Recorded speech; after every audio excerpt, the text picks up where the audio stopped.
dhe në të gjitha ka shpërputhje dhe ka dallime në mes të numrave serik dhe në mes të numrave të vendvotimeve.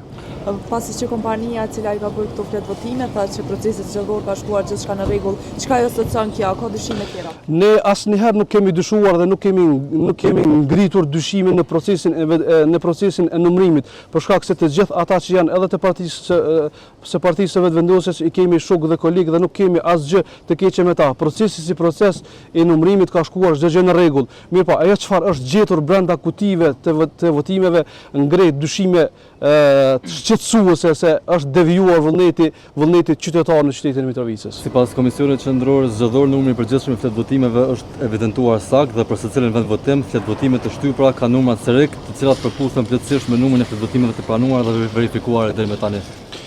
Praktika, ajo çfarë ne kemi gjetur këtu është e kundërta nga ajo çfarë thot KQZ-ja. Pra ne kemi gjetur për shembull në shkollën Abdullah Shabani që e ka numrin 1902, për shembull në klasën numër 19 ka fletvotime që janë të klasës së 10, pra është 1902-10. Të tilla ka raste plot në Mixhen, në Abdullah Shaban, në universitet dhe në shkollën e Zhabarit që kanë lëvizur prej një shkolle në shkollë, po ka lëvizur edhe prej klasës në klasë. Është e kundërta ajo që ne kemi gjetur dhe është e faktuar brenda, ne mund të hyjmë dhe të shohim, janë të faktuara, janë të procesuara.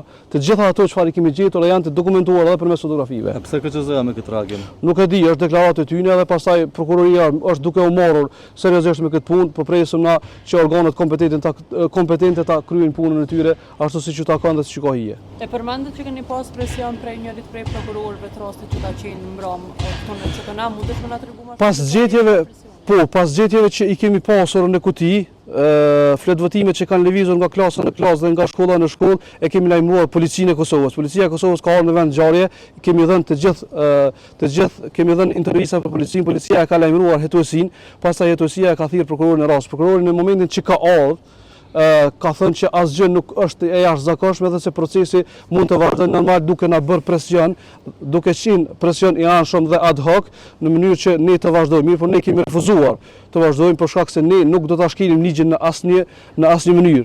Shteti I Kosovës I ka ligjet e veta, e ka kushtetutën e saj, ne si qytetar kemi luftuar që të kemi ligje, të kemi një shtet demokratik dhe sovran dhe kështu në asnjë mënyrë nuk e cenojmë as integritetin e asnjë komisioneri ton dhe asnjë punëtori ton I cili po jap kontribut të devotshëm që ky proces të shkojë në vend. Pra kemi pasur presion nga prokurori, fillimisht, pastaj prokurori është zëvendësuar me kryeprokurorin e shtetit që e ka marrë përsipër rastin, pastaj edhe ka vazhduar procesi duke u ndërprer.